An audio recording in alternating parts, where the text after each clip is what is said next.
Well, welcome into this edition of Now and Next. It is a big week on both sides of the border, and of course we have the new president, 2.0, Donald Trump, back in the White House, and the Liberals are in full swing in terms of trying to select the next prime minister of this country. You and I don't necessarily get a say on that unless you and I happen to be members of the Liberal Party. But all of that is in full swing, so there's a whole lot of tumult and turmoil going on politically on both sides of the border. So we thought we would dedicate this particular episode of Now and Next to the next normal. Now, for those of you following along, you'll know that the next normal is the first podcast series produced under the Story Studio Network banner. We kicked it off in 2021, so just four and a bit years ago. And in that show, we explored the foundational shifts in culture, in politics, in education, healthcare, economics, all of it forced upon us, of course, by the COVID-19 pandemic. The immediate effects of the pandemic are pretty much in the rearview mirror, of course, but the recovery and the reckoning linger. Here in 2025, we are now into this era of the next normal. So we have assembled our roundtable of foreseers again in this edition of Now and Next. Sarah Thorne is here, and of course, Sarah is one of the players in the wildly popular podcast, the Engineering with Nature, and also the president of Decision Partners. And as well, we have Dave Hardy at the table. And Dave is the president of Hardy Stevenson and Associates, an urban planner, and the author of the book, Who Are These People and Why Are They Yelling at Me? And actually selling quite well. Good to hear. That's excellent to hear. We might have to get into some of that facilitator talents that David has. Lisa Taylor is here, and she is the CEO at Challenge Factory, our resident future of work expert. And Ujwal Arkulgud is here. And let's just see, when we first met Ujwal, he is our cultural anthropologist who is the founder and CEO of Motive Base. When we first met them, went to the EVP role at Lux Research, now founder of Investment Arc. Clearly the guy around the table who can't keep a job. So... and I do want to get into all of that. So what I did ask the group to do before we got to here, it was to say there are a number of opportunities that we want to look at and the number of learnings that we want to look at. So this is sort of our year-end, year-forward view. And it won't be a typical year in review show, I don't think, but let's let the group decide that. But it was interesting to hear some of the learnings that each of you brought to the table and the opportunities that we see on the horizon, particularly in the next 24 months. Sarah, let's start with you in terms of some of the learning from 2024. What stuck out for you? Well, I think the biggest thing was uncertainty and disruption. It's the norm, and it's become one of the top risk vectors globally.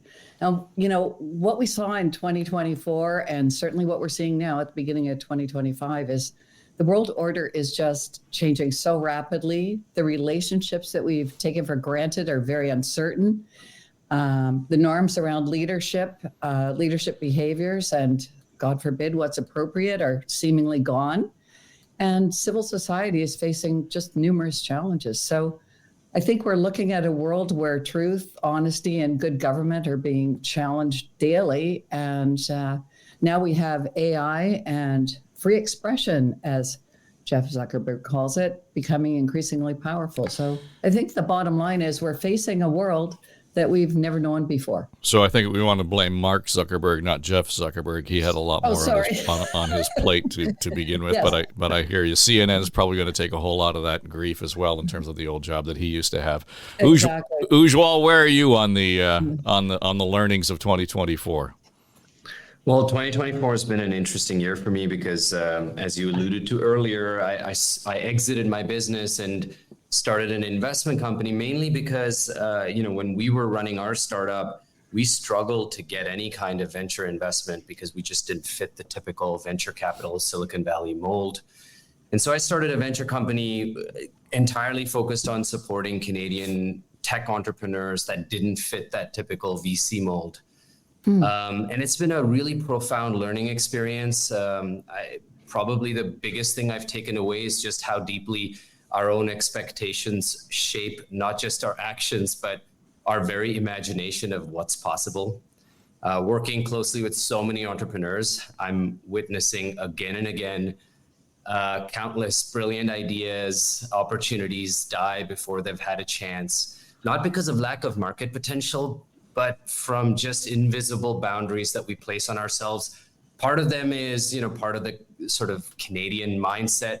Part of it is because there's so many unwritten rules of success that constantly teach us, especially as Sarah alluded to, in years of volatility, they teach us to constantly talk ourselves out of ideas, to talk ourselves out of opportunities. So that's been sort of disappointing, but also a big learning experience for me in 2024, just spending so much time with the entrepreneurial tech sector. Lisa, what are you looking at in terms of learnings from 24? Yeah, I think 2024 was probably one of the most interesting and challenging years across the board for a whole bunch of reasons. And I was always taken by surprise as I would have lunch with colleagues or clients or senior executives or policymakers, and everyone, uniformly would be expressing just how hard the year was. And, a couple of the things that I noticed was typically when there's pullbacks or when there's hesitation or when there's uncertainty that's taking place in the marketplace, it usually happens where the private sector is going gangbusters, but the public sector pulls back, or the public sector is going gangbusters and really doing what they can to fuel and generate the economy, but the private sector has pulled back. We saw that, for example, when this panel was last together during the pandemic, right? Public sector doing everything it could to generate business and funding and all of those things, private sector pulling back as they were dealing with the pandemic. 2024 was a moment in time, probably one of the first that I have been in a CEO role where every sector pulled back all at the same time. The level of uncertainty just hit a threshold where in almost every case, there was a wait and see attitude that started to become pervasive. And we saw leaders not making decisions or putting innovative, creative initiatives on hold. A little bit to what Ujwal was saying, his experience has been Challenge Factory actually expanded internationally, so outside of Canada's borders, and saw a completely different way to approach uncertainty when the default position isn't when risk approaches to pull back and wait and see, but instead to leap into it and to look for new and creative solutions in all different places. Other parts of the world do that, even as small businesses. And I think that, we're ending 2024 with the remnants of what happens when leaders spend a year waiting and seeing and realizing whatever they're waiting for isn't going to come. And they actually do need to take action and start to do something. David, learnings from 24? Yeah, I just to reflect on some of the comments I've heard so far.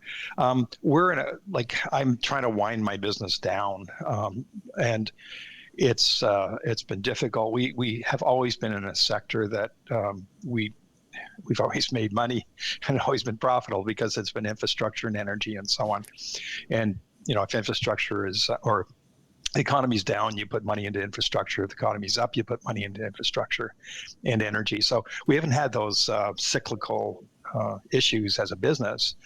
But what I really wanted to say is that one thing that, and I don't have staff anymore. I've had lots of staff in the past, but we've always had a moral compass as a business, and that's helped to guide us and often always kind of keep us out of hot water.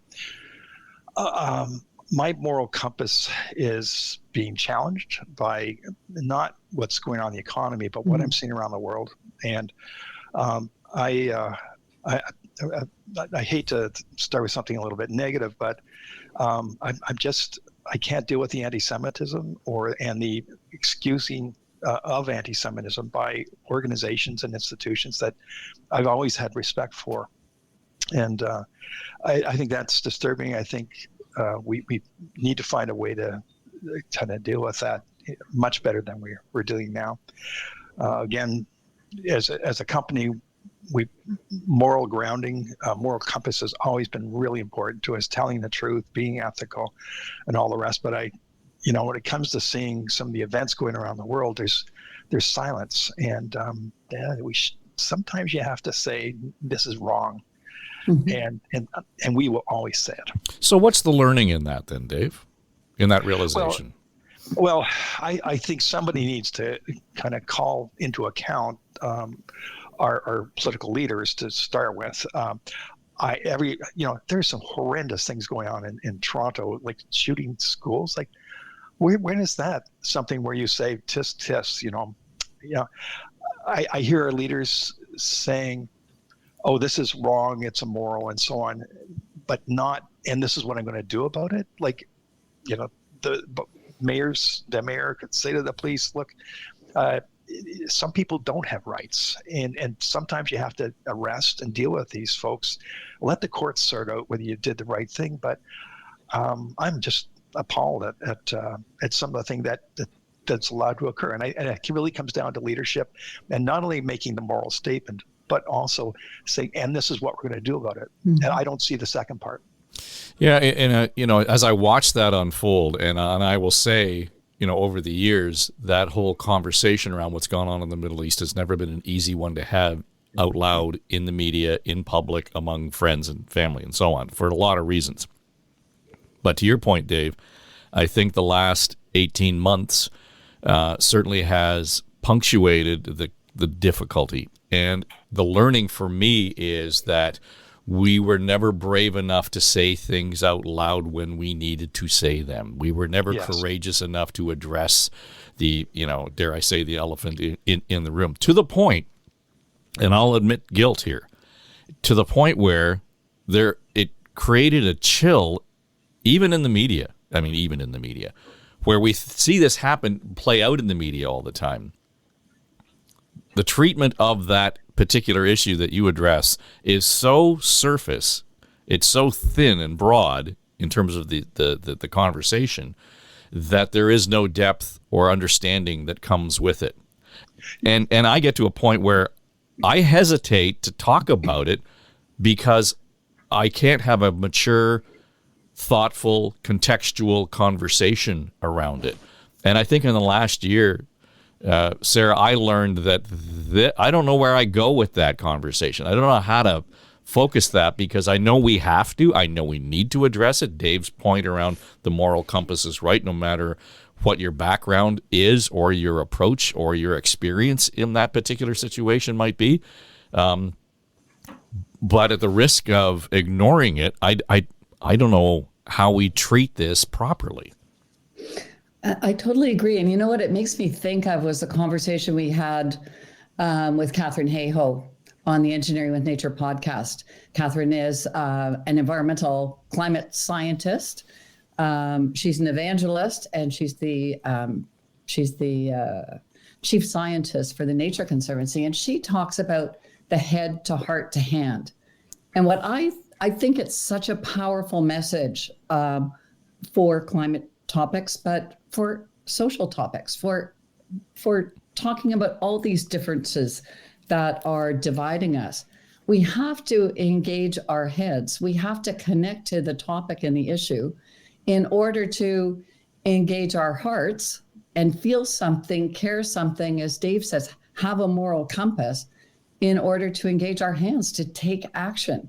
And I am concerned about that lack of connection to all of these issues that really, really matter.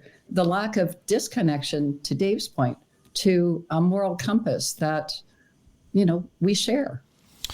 Lisa, where's the? I mean, this doesn't just. I mean, I not to be dismissive. I mean, the question of anti-Semitism, what's going on in the Middle East, is is at the heart of so much of what the panic and the pain that we see around the world, and as Dave points out here in our own community. But it extends into the questions around not just media but leadership. And and Dave points out what the mayor might do, et cetera, and I think that's a legitimate conversation to have. But it extends beyond that, whether it's corporately, whether it's in terms of government, et cetera. And this lays bare, I think, some of the things that someone had, Sarah had said, that some of the things we've taken for granted in our relationships over the years. This lays bare some of that in terms of how leadership has been expressed against that backdrop. Yeah, I mean, I think you're right in the sense that until all of this really came to the forefront, the whole conversation of the Middle East and Israel and the relationship that it has with its neighbors is something that most people avoided and didn't know how to have a conversation about. And I think that avoiding that conversation has led for leaders to really abdicate the responsibility that they have here locally and what does that mean for us here in Canada? Because those topics are not the same thing. Experiencing anti-Semitism here in Canada and on the streets of Toronto, in big ways and small ways. I mean, you mentioned the shooting of schools. There's certainly, attacking of Jewish institutions. There's graffiti. There's all kinds of things that are going on in our cities and have been going on all, ever since October 7th and before, but really to the forefront since October 7th. But there's also, there's small things. There's the silence and the turning of backs, the disinclusion of the community, and the community feels that. And so, in terms of leadership, leaders need to take, I like Dave's perspective on having a moral compass. Challenge Factory is a B corporation. We're led by values as well. And our values say we don't import hate and conflict from other parts of the world into our local community. We don't do that. And we're not silent when we see things that are happening. And many things can be true at the same time. But it takes work to navigate complex topics. It takes education to navigate complex topics. It takes integration. There's organizations and institutions that had approached me early in the, as after October 7th, and were asking for a little bit of guidance on how they might be able to navigate some of these tricky waters. And their DEI committees were interested in exploring it. And I asked them, is there anyone that's Jewish on your DEI committee? And in many cases, there weren't. And so all of the lessons that we've learned, nothing about us without us, how do you come alongside a community that's experiencing trauma, even as other communities are also experiencing trauma? All the things that we actually are really good at, for some reason, didn't apply in this case, and people put their hands up because it felt too complicated. We're smart, and we can do hard things, and leaders need to lead from the front, and if it's hard, they need to do the hard work. And from the community, the community has really turned inwards onto itself because there aren't any other voices or places to be able to rely upon consistently. And that needs to stop. I think the very first indication that there were CEOs and public leaders beyond just individual messages, but together en masse as an op-ed or as a statement in the public, it didn't come until August of 2024, from October 7th, 2023. So there's a lot of leadership that we need to see, and we can do this. We can partner together, we can learn from each other, we can make mistakes, but we don't give each other grace if we interpret silence as hatred, which unfortunately is where we're at. Well, you're the meaning of expert, Ujwal, and in terms of your view in terms of how we interpret or position ourselves in terms of, what we think of in terms of the meaning of. And Lisa brings up the whole question of silence. Typically, you and I and Aaron and Jason would have had a conversation in the past about the meaning of a specific word. Where does silence play into the meaning of what's going on here? It's I'll comment on this culturally because I don't want to get into the politics of it because I'm certainly not an expert on it. I think culturally we're in a very, very difficult time as a culture. We don't live in a pluralistic society. I think that's very clear, even though fundamentally that's one of the tenets of a democratic, secular environment. That pluralism is sort of the central tenet, but we don't. And the greatest evidence of that is that we all jump to conclusions. We all have extremely strong opinions, but we take very little time, especially in the modern social media era, to actually learn and understand diverse perspectives. To Lisa's earlier point, the lack of the diversity of that perspective, certainly the way it's playing out in modern Canadian culture, the amount of baggage, Lisa, paraphrasing a little bit, but the point you made about, we don't import conflict, the amount of baggage we're bringing into our Canadian society from the outside world, I think it's a really tough time. And I think part of it is that we have somehow been trained over the last decade in particular to have very strong opinions about things we know very little about, or certainly things that we don't make the effort to learn about. And I think what that's teaching us is that it's slowly but surely splintering a lot of the core ideas of what makes Canadian society deeply Canadian, what makes us a mosaic. All those things are theoretically, none of those models are playing out in how we engage with each other in culture. And that applies not just to people feeling safe to have debates about these topics with their social circles, their friends, and it applies, all the way to obviously governments and corporations and the way they deal with these issues. So, I think fundamentally, the era of, the era of jumping to conclusions and having strong opinions, it's not going away. It's only getting worse. And I think we've seen that with the way the last U.S. election played out. I think we're going to see a very strong shape of that play out in the next election in Canada. We'll see if we become the 51st state, I guess.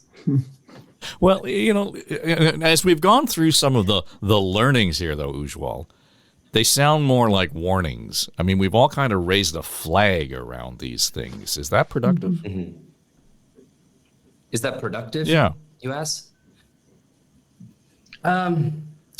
I think it's productive to a certain extent, right? And so, a classic example is, if you look at how ideas are privileged in society, in every context, something is privileged, right? So I work with a lot of entrepreneurs, and oftentimes one of the first questions I ask them is I use the framework of a power magnet to simplify this idea of privilege. And I ask them, okay, in your industry, what type of information, what type of resources are privileged? So what type of information resources serve as power magnets? They automatically attract all the attention. And that exists in every walk of life. It exists in how, what type of information is privileged in politics. It exists in, what type of information is privileged in the world of religion. Dave brought up morality or a moral code. There's a form of privilege that exists there as well in our society. And I think the challenge is that we don't necessarily always talk about that. When after the events of the Black Lives Matter movement, for example, a lot of the discussions about privilege took place, but they only lasted a good 6, 8, 9 months. And then now all of that has died out with, more recently Walmart announcing that it's cutting out all of their DEI policies or all the efforts that they were making around that. So I think, I think it's not productive enough, if you will, because I think part of it is to be able to talk about privilege, we have to have very difficult and very hard conversations. And those conversations are not had. It's not enough to just acknowledge that something is a problem. That doesn't take us anywhere. It sounds as if, we suffer from a culturally a short attention span. And Sarah, you brought up the whole issue of AI and now the emergence of that. If there was any learning for me around AI in the last year, a year ago, we were all being introduced to ChatGPT. Now it has become the old thing, relatively speaking. And we went from a conversation around AI vis-a-vis, oh my God, we're going to lose jobs, to, hey, I can use it to create the grocery list now and saves me time. So it's really interesting to me, and in terms of your view of behavioral science, how we have evolved in a very quick way towards adapting to that technology, the use of that technology, but at the same time, it's shortened our attention spans in many respects. Absolutely, and I think we have to. I think 2025 gives us an opportunity to do a little bit of a reset. I think we have to re-engage because it's too easy to. It's too easy to just go along with the flow. It's too easy to be silent. It's too easy to just let AI run your life. I mean, it's too easy to think that the little blue line on your GPS is actually a real map, that it's a line. It's not the context. I think we need to get back to the context. And to Dave's point about, what our moral compass is, and picking up on Ujwal's point, I think we need to take time this year at a personal level, from a business level, at the highest levels of leadership. I think we need to take the opportunity to say, what does it mean to be Canadian? What are our values? What do we stand for? How do we treat each other? And, I hate to say it out loud, but maybe Mr. Trump has poked a stick at us that's going to force that dialogue. If I can go ahead, Dave. In, yeah, and build on that. Canadian comedians are so good in the U.S. because we're able to see Americans living their life. They live their life. So by being able to see them live their life, we can poke fun at it. I think the same goes, though, for Americans looking at Canadians. I think Trump has probably picked up on this. He sees a country, I think, being severely challenged right now, with provinces wanting to pull out of the pension plan, Quebec not supporting bilingualism, the kind of loss of confidence to a certain extent in the federal government and civil service. We see an erasure of history.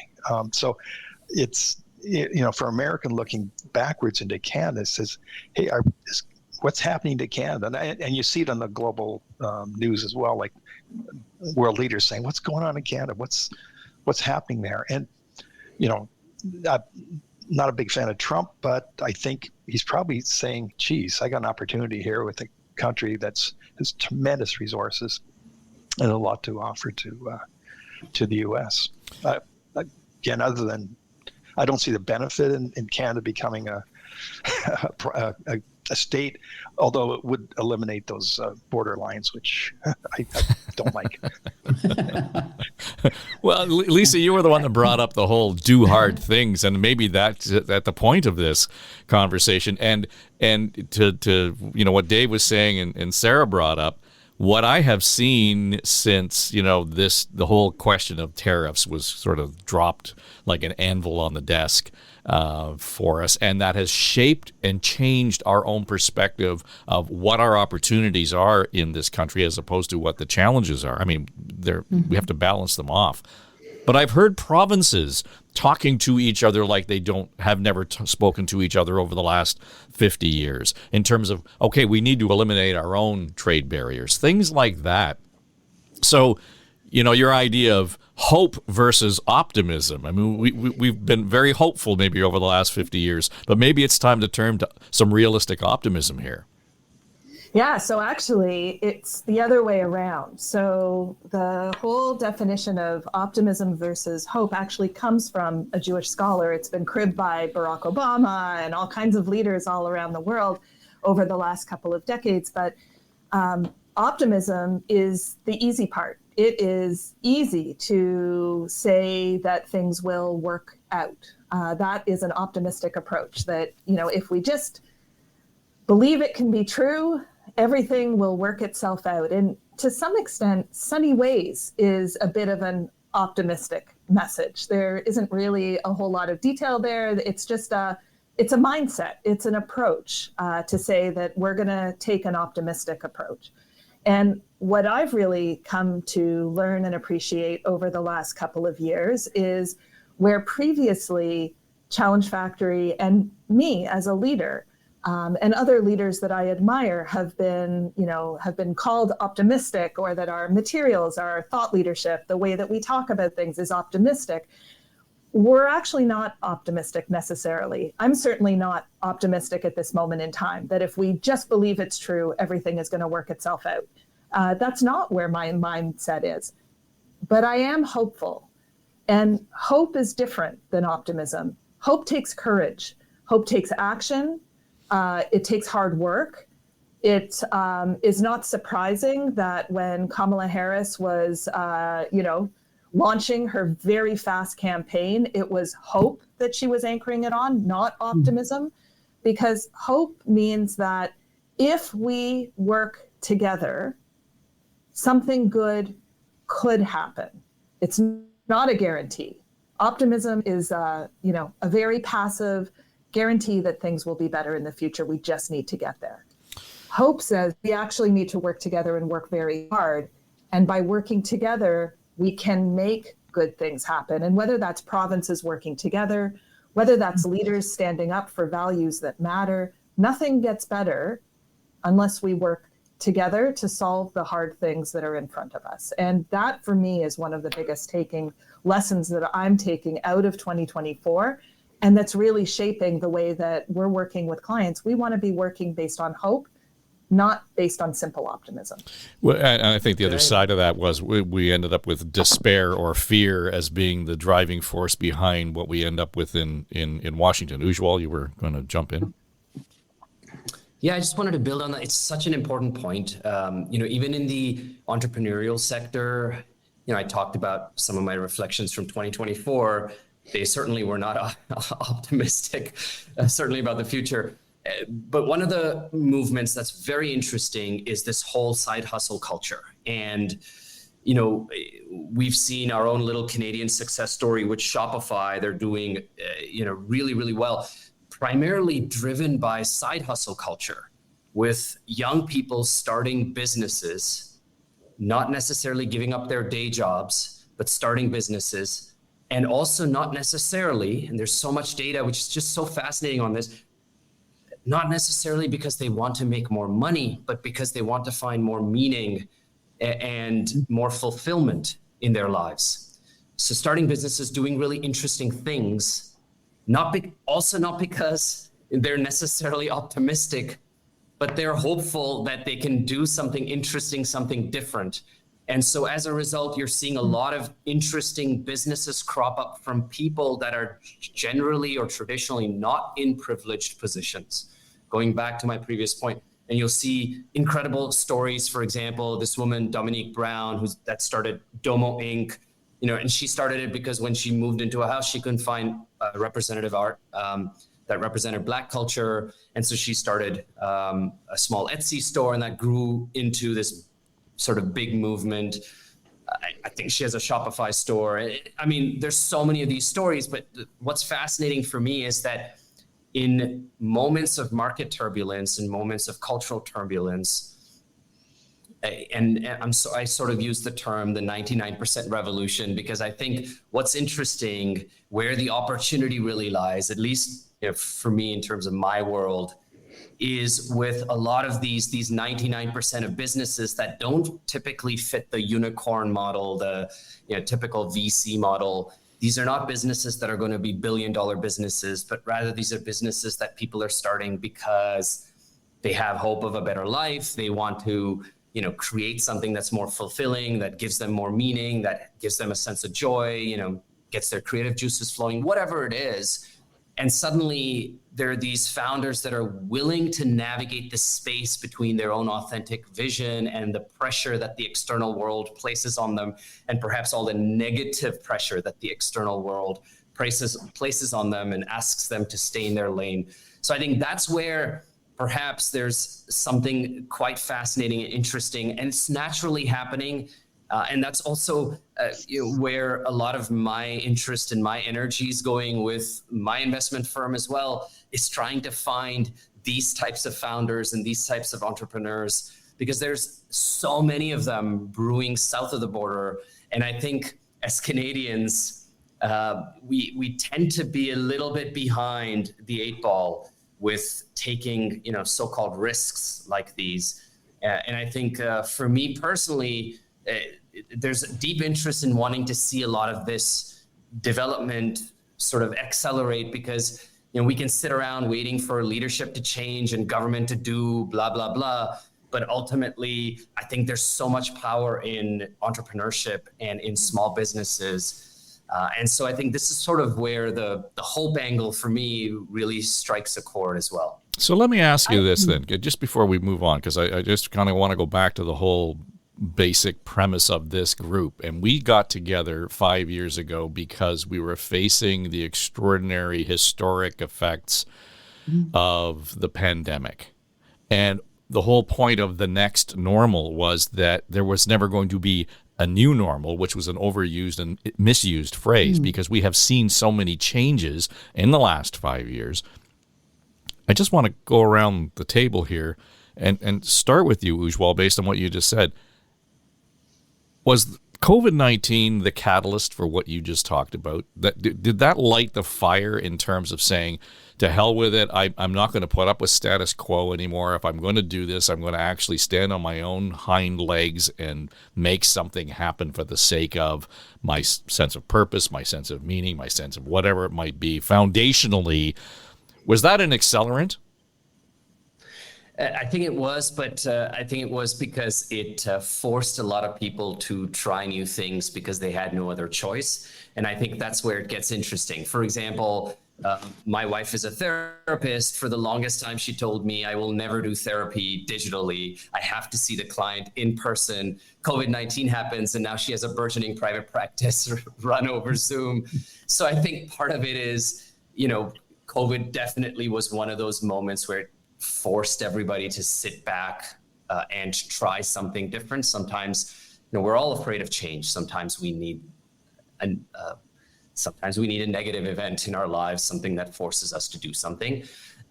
But that's not it, though, Dave, because the last few years, we're 4 years hence from COVID, and a lot has happened since then, but we're all sort of living in a lot of social and political unrest, not just globally, but locally. A lot of us living in countries that we sort of feel privileged to live in because there's a level of sense of security, level of stability. A lot of that is going out the window. So I think it's a lot of those factors. Culturally, there's just a lot of those factors where, I can definitely see the zeitgeist shifting, younger people saying, I'm tired of depending on other people, i.e. the government, elected officials to do stuff. I have to figure out how I can do things for myself so that, my life has, gives me a greater sense of fulfillment, meaning, joy, what have you.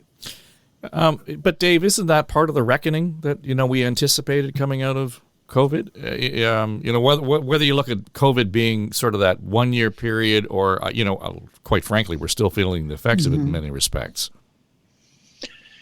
Yeah.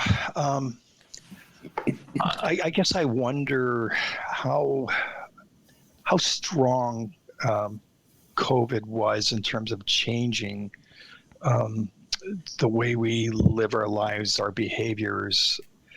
I see that certainly community and family and the integration of community and family and work, I think has been kind of positive. I saw and continue to see my colleagues working from home and being with their children, which is a big change from pre-COVID, where you're off somewhere and your children were kind of taken care of somewhere.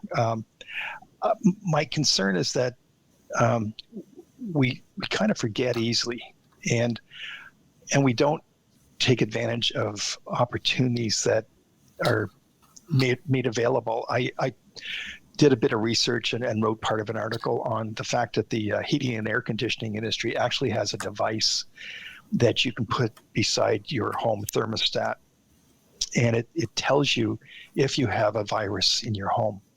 That's phenomenal technology, but why would nobody wants to implement it? Nobody wants to change the building code to make that happen. We have bird flu and other diseases, and we kind of will write that off until somehow it affects us in a major way again. I think, unfortunately, we tend to forget things sometimes quicker than we should. Sarah?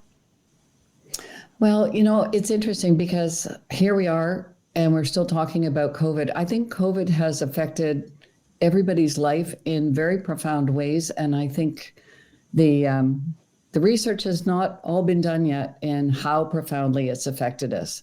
I think I think some people have really benefited from it, as Dave and Ujwal mentioned. I think it has made people some people more entrepreneurial, younger people particularly more interested in taking control of their lives and doing interesting things and doing things that are meaningful and doing things that are good for their families. I think that's been a real positive. But I think that one of the things that it's done on the negative is it has broken down some of the social norms, some of the social behaviors, the way people treat each other, the way people, God forbid, the way people drive these days. It's the norm now that people will drive through a red light. You can't assume when you're crossing a street that someone's not going to drive through a red light.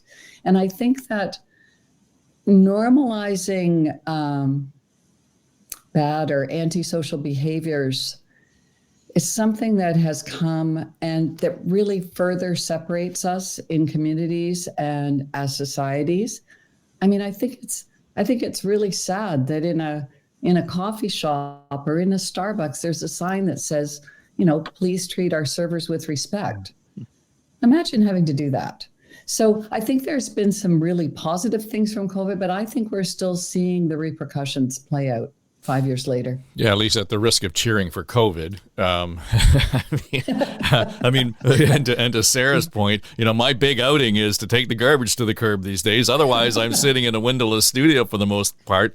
But on the positive side of that, and for those of you who are listening and not watching on YouTube, I'm wearing my Story Studio Network sweatshirt that the CEO decided I got as a bonus this year at Christmas. So it was quite fun.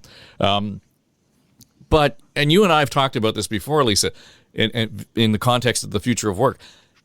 Story Studio Network never would have happened without COVID. And I say that because who in their right bloody mind would have thought that we could have had two producers, one in Halifax, one in Toronto, produce studio quality audio and create content that was of that quality for brands, across North America. It never would have happened. We would have needed bricks and mortar. We would have needed high-tech facilities, etc., all at a high cost, and never would have done it remotely.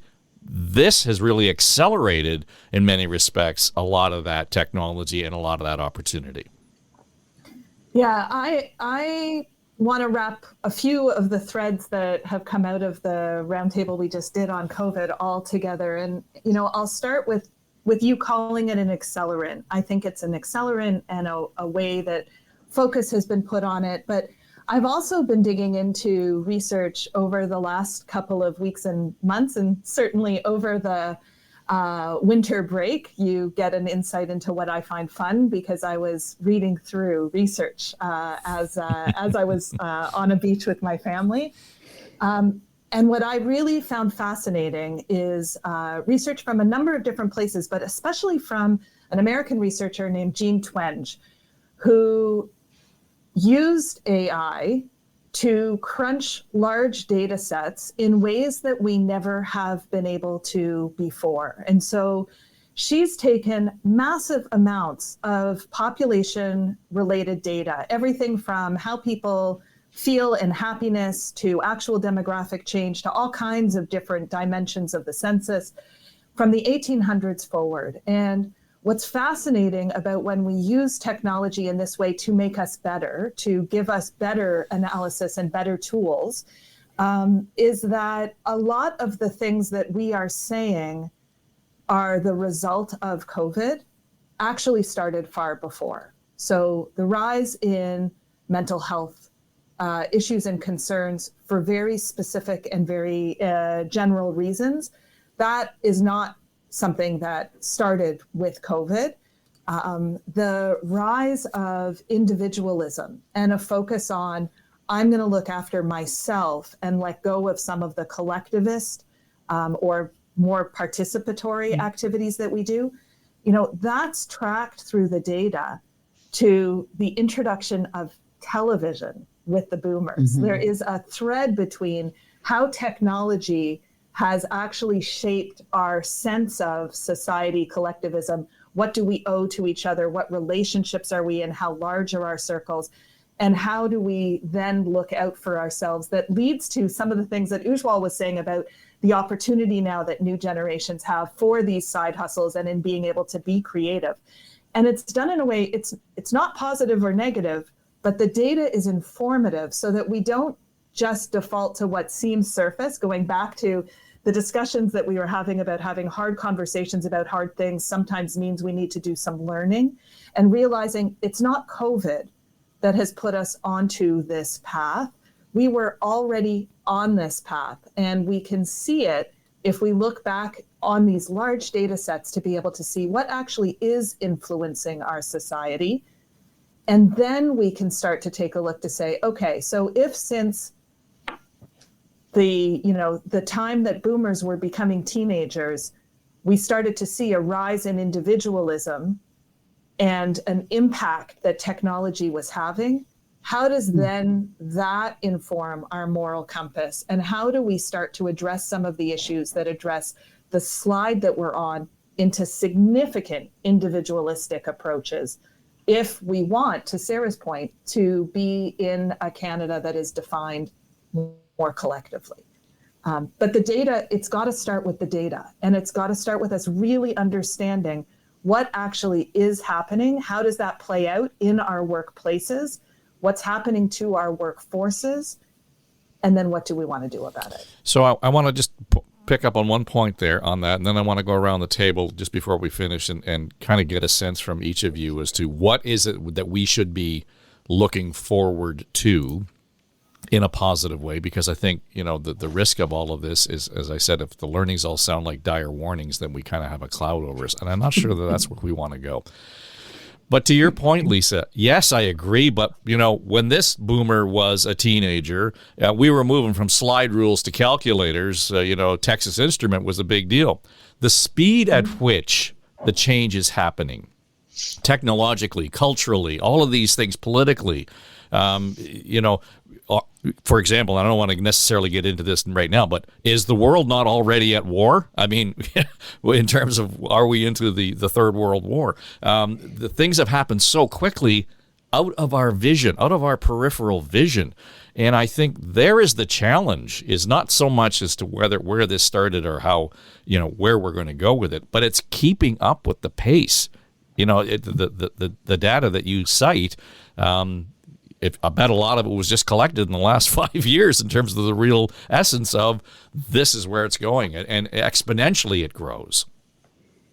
Yeah, so we actually have data sets back to the 1800s. Like this data does exist. We are able to make sense and understand our society.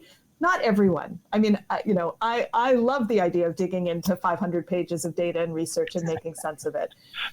But I think that, the trigger point there is for people to have confidence that the data actually does exist. We didn't just start having these kinds of questions or conversations. People weren't just starting to become interested in the pace of technology or its impact or how people are feeling about their own futures in the last couple of years.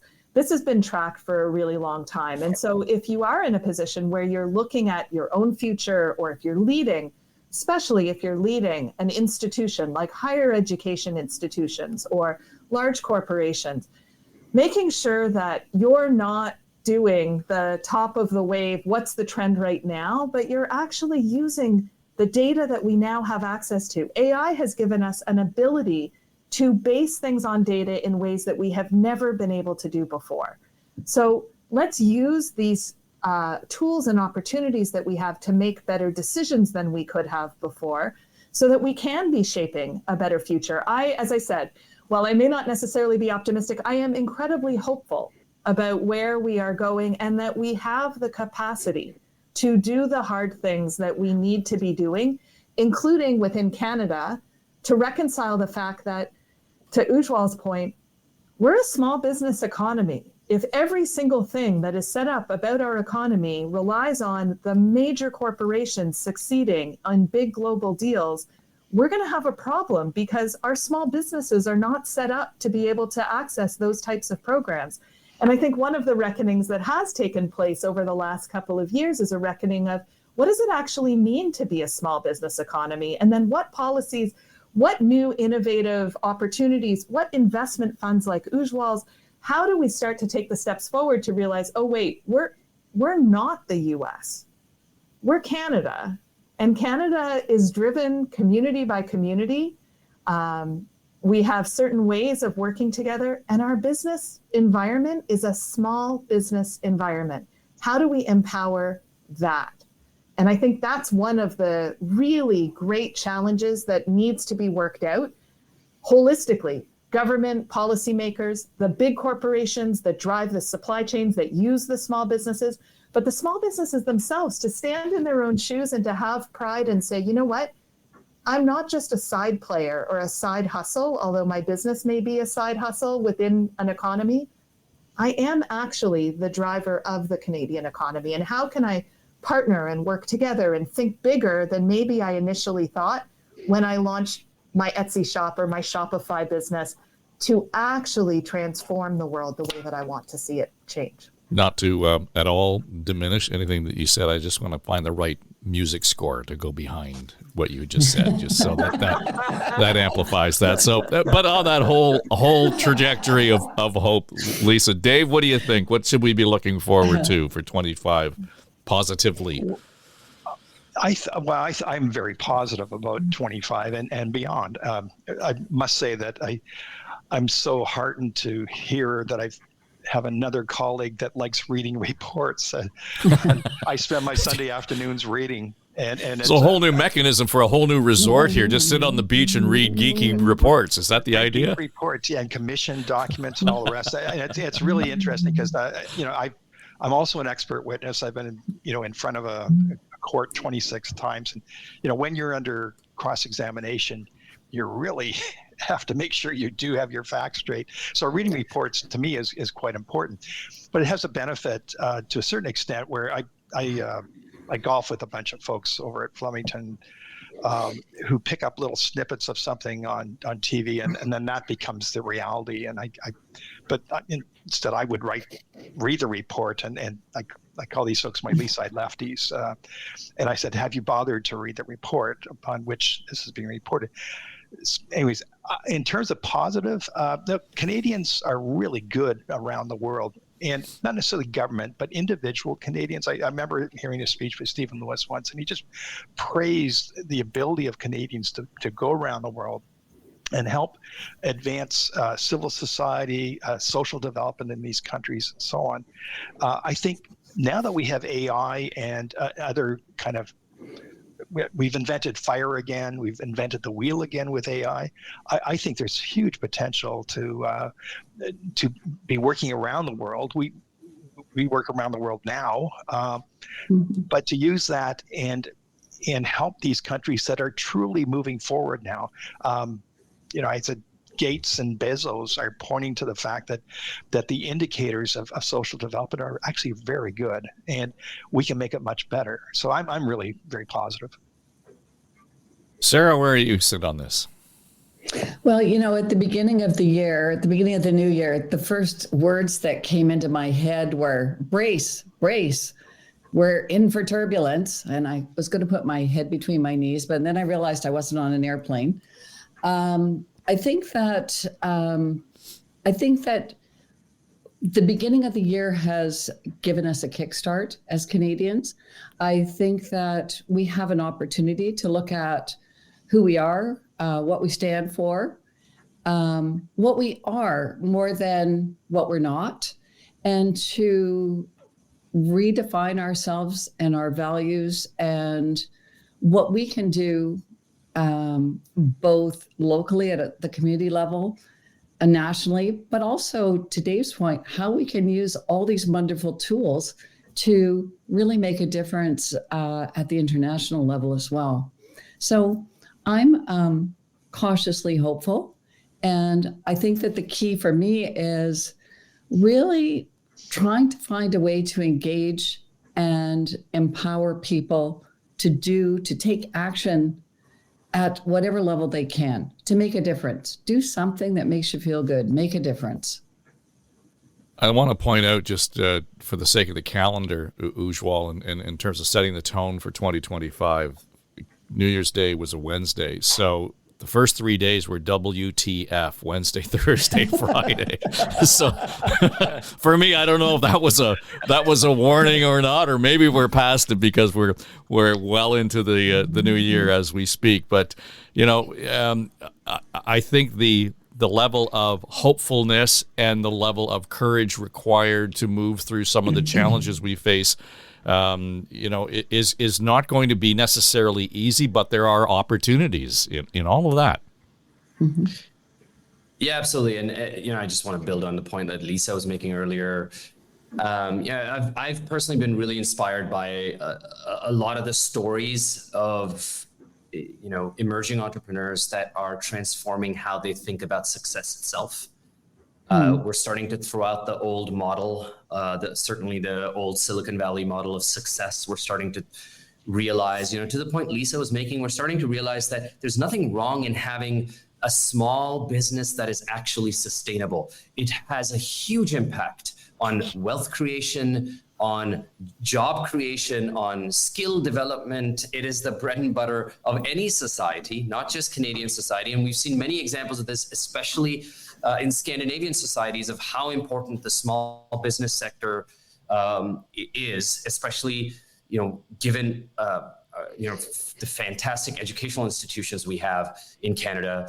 I'm certainly very inspired by that. It's actually inspired me to also write a book. I'm writing a book called The Paradox of Expectation, to basically capture this idea of how we are starting to change how we think about these ideas. I think that is probably the positive aspect of that. But the positive aspect of that, or this change, is coming because of a lot of the turmoil and a lot of the challenges that are before us. I think there is generally a lack of recognition and a lack of opportunities out there, especially in Canada. When we were building our business, certainly we encountered all sorts of problems, everything from having a basic bank account to being able to process a check from a US customer that the bank would hold for 30 days because it was an outstation check. There's a lot of basic problems that we haven't solved in Canada. So, yes, entrepreneurs are starting to rethink success. Yes, these side hustles are becoming important parts of our economy. Yes, companies like Shopify and all these other tools and techniques have become cheaper, more accessible. They're making life easier for us. AI is certainly helping us access information at an unprecedented rate. All of this is happening, but a lot of the background infrastructure, it's an important rallying cry for 2025. A lot of this background infrastructure has to change and evolve. The systems in Canada have to modernize. There's a desperate need for that. Yeah. Well, let's leave it there and promise that we will come back and touch base and check on the pulse in a few months, and just to see where we are in terms of the new world order under Trump and whoever is going to be sitting in the front bench and the prime minister's chair, here in this country. Ujwal Arkalgud, David Hardy, Sarah Thorne, Lisa Taylor, thanks for being here, and we'll look forward to continuing the conversation further down the road. All right, that'll do it for us this week on Now and Next. Be sure to share this show with your network. And by the way, leave us a talkback message. We'd love to know what you think of the show and anything that you might have thought of or occurred to you based on the conversation we had about our next normal. So just go to my website, davetrafford.com, and hit the talkback button. And you've got 90 seconds to have your say, and we'll happily review it. And chances are we'll include it in the show. So davetrafford.com, hit the talkback button, and leave us a note. Thanks for joining us. Next week, we check in with our Now and Next cast. They are our comms and strategy team right here on Now and Next. I'm Dave Trafford for Story Studio Network. Pay no attention to that man behind the curtain. Now and Next is Story Studio Network's flagship podcast, produced by our chief executive producer, Dave Trafford, and supported by our entire SSN team, including our senior producers, Becky Coles and Jen Hudson, our technical producer and audio editor, Mike Trutler. Jamie Nickerson is our production manager, and our sonic logo designer is Greg McDonald. Also, I'm Erin Trafford, Queen of the Universe. And that's all I have to say about that. Okay, everybody, that's a wrap. This is SSN. Story Studio Network.